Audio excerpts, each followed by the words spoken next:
एक छोटा गांव था नीलकंठपुर, जहां किसान और हल्के व्यापारी रहते थे। गांव में रहती थी सावित्री, एक साधारण सी लड़की, लेकिन बहुत बुद्धिमान और मेहनती।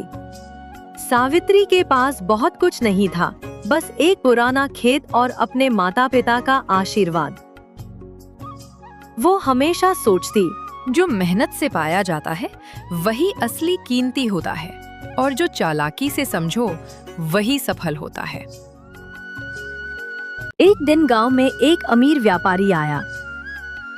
गांव वाले इकट्ठा हो गए।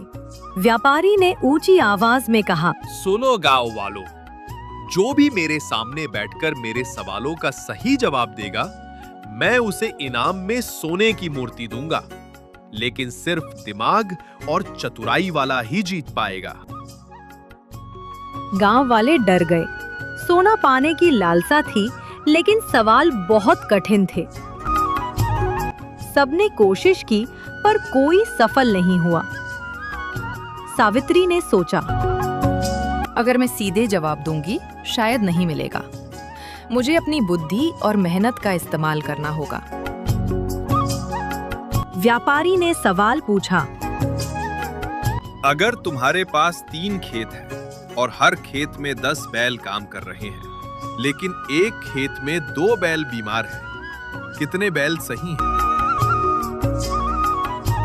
गांव वाले उलझ गए, लेकिन सावित्री ने सोचने का अलग तरीका अपनाया। वो मुस्कुराई और बोली, अगर मैं हर खेत का ध्यान रखूं और बीमार बैलों की मदद करूं, तो सारे खेत सही से काम करेंगे। इसलिए सही संख्या वही होगी जो मेहनत और देखभाल से पूरा होगा। व्यापारी चौंक गया। तुमने उत्तर नहीं दिया, बल्कि समाधान दिया। यही असली बुद्धि है। सावित्री को सोने की मूर्ति दी गई, लेकिन उसने कहा, मैं इसे अपने गांव के स्कूल के लिए चाहती हूँ, ताकि और बच्चे भी मेहनत और बुद्धि सीख सकें। यही है असली सफलता। अगर कहानी पसंद आई हो तो लाइक करें और सब्सक्राइब करें। देखने के लिए धन्यवाद।